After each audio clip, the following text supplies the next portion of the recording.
Tapi kalau namanya orangnya pelangak pelongo itu ya biasa saja. Makanya dari pihak Nikita harus membuktikan plead. Selamat malam dan salam sejahtera untuk kita. Jadi begini ya. Inilah sudah bergulir peristiwa antara Nikita Mail dan Reza Gledis ya.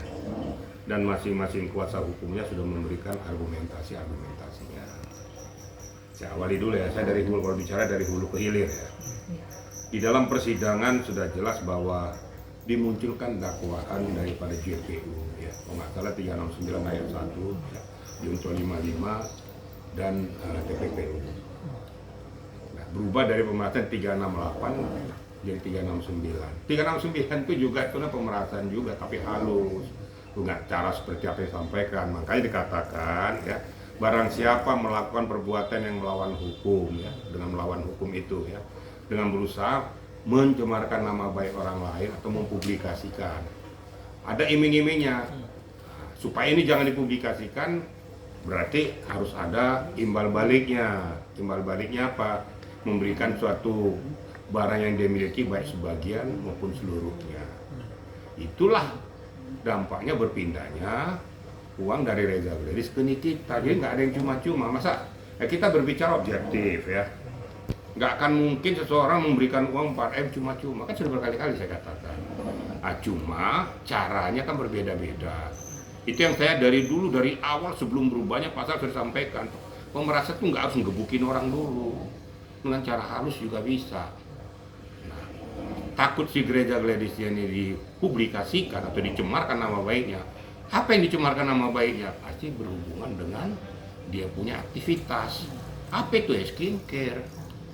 Nah, kenapa mau dipublikasikan? Kalau dia memang real, standar, menurut hemat saya ya, tidak akan mungkin berpindah ini. Silakan buktikan. Nah sekarang di persidangan sudah dimunculkan dakwaan.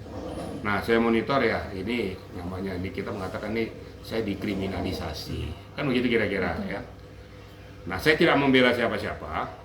Kalau memang ini kita merasa dikriminalisasi, ya speak up aja, munculkan saja data-data faktanya bahwa kau merasa dikriminalisasi dengan peristiwa ini.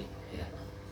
Tapi kalau satu sisi yang saya lihat celah ya, seketika uang berpindah pada Nikita, kenapa dilaporkan? Kalau memang ada pembicaraan antara kedua belah pihak, supaya jangan speak up. Nah, saya tidak mau mendahului hakim, mendahului hukum. Ini ada terkesan kan seolah-olah ini kan dijebak. Lo terima aja duit ini, kalau terima nanti gue laporin lo. Nah, kira-kira gitu. Karena nyatanya sudah berpindah nih uang. Nah ini saya katakan berkali-kali kepada rekan-rekan media dan publik, biar kedua kubu ini saling membuktikan, ya, saling membuktikan posisi kasus yang sebenarnya. Nah kalau JPU sudah berani menyatakan dakwaannya, berarti bukti permulaan itu sudah ada, mens reanya sudah kena, ya, niatnya sudah ada, korbannya ada, ya, sebagai objeknya, pelakunya ada, terjadilah peristiwa pidana itu. Nah sekarang kalau ini kita merasa seperti itu, ya silakan aja. Nanti kita nanti dengan kuasa hukumnya membuktikan itu data dan fakta, supaya diamputasi nih, diamputasi dakwaan itu. Bisa nggak yang munculkan dengan data dan fakta? Itu aja. Nanti kalau saya tidak mengajari, sampai nanti dicari ujung titik temunya kenapa sampai berpindah tuh uang itu, kenapa sampai mau memindahkan uang tuh. Terus kenapa setelah dipindahkan uang itu kemudian dilaporkan ke polisi? Apa penyebabnya? Kan something kan. Berani memindahkan itu, apalagi bukan di bawah tekanan ancaman kekerasan. Kan ancaman halus. Ya kalau memang betul-betul dia itu benar, gak usah kasih uang dong. Kenapa setelah dikasih uang kita laporkan? Ini juga saya sesalkan juga. Dan ini, ya, ini merupakan delik aduan. Jadi bisa sebenarnya diselesaikan kedua belah pihak berdamai. Bisa sebenarnya. Kalau pasal itu yang diterapkan ya. Nah, tapi nanti kita lihat aja fakta persidangan, bagaimana kelanjutannya. Saya berharap bahwa persoalan ini selesai dengan seadil-adilnya. Berikan keadilan kepada Nikita juga, berikan keadilan kepada Reza juga. Tapi tolong juga kalau Nikita diperlakukan seperti ini, tolong juga posisi gereja juga mempertanggungjawabkannya atas apa yang sudah dilakukan kepada Nikita. Ini yang perlu ditelusuri dengan case yang baru. Pernah saya monitor bahwa dilaporkan oleh 4 konsumen, siapapun 4 konsumen itu saya tidak mau tahu, ya dibuktikan saja. Nah sekarang dari pihak gereja Gladys membuktikan saja bahwa dia punya skincare itu standar atau memenuhi ketentuan yang dipersyaratkan oleh BPOM. Buktikan. Nah, ya itu berkali-kali saya udah capek ngomong ke BPOM juga bunyi untuk meluruskan masalahnya, jangan diam-diam, orang udah berantem udah diam aja gitu. Ini kan berarti nggak real sih. Untuk apa posisi BPOM kalau diam-diam aja nggak bunyi? Ada something wrong. Itu ya. Kemudian yang kedua, tadi kita berbicara tentang masalah meminta perlindungan hukum kepada Pak Prabowo kan begitu. Setiap warga negara mempunyai hak untuk minta perlindungan kepada siapapun. Kalau di tingkat daripada badan yang ada bisa saja ke Komnas HAM, kemudian ke perlindungan perempuan, anak dan perempuan bisa kan? Nah, kemudian juga melalui orang-orang yang ada di Mahkamah Agung, tapi tentunya tidak menyimpang daripada akidah hukum. Ya kalau mau minta kepada Pak Prabowo untuk minta perlindungan hukum, ya sah-sah saja.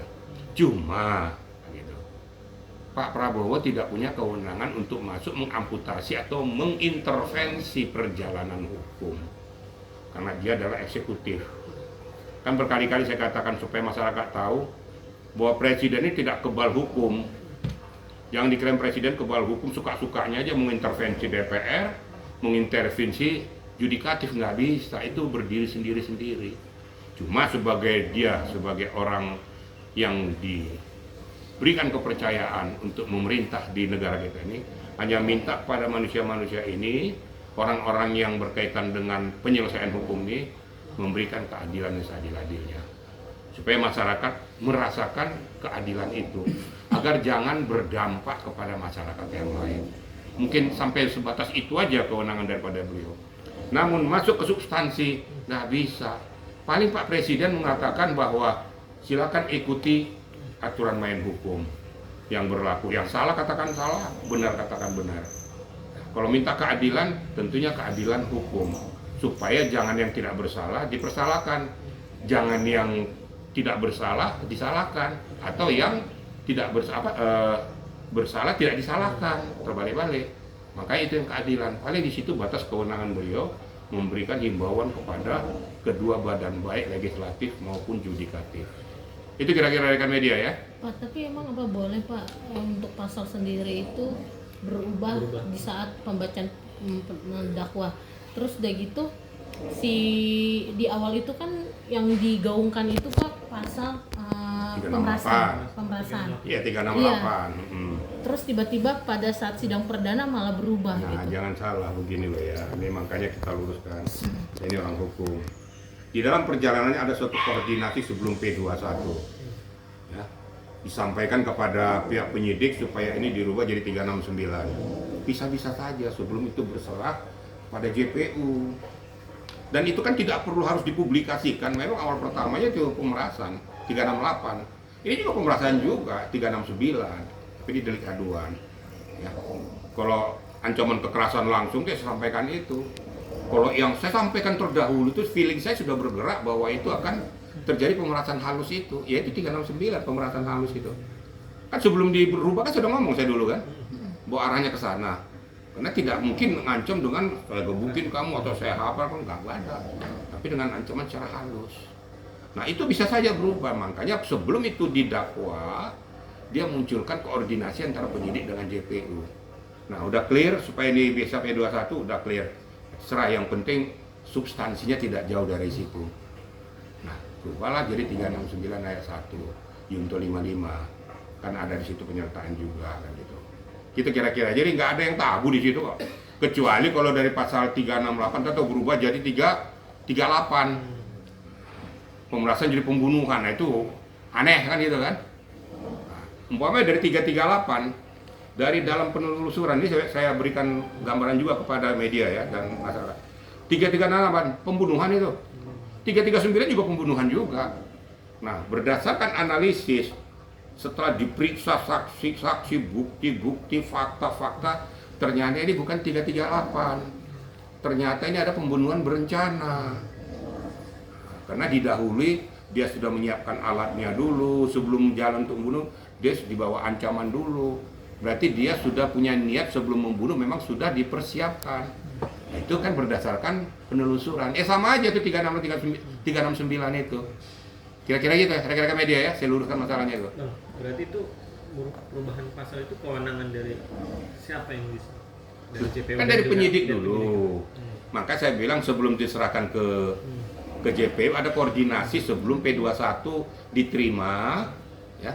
Kemudian penyiaran tahap 2 itu supaya koordinasi. Ini kan koordinasi pasti penyidik dengan JPU nih.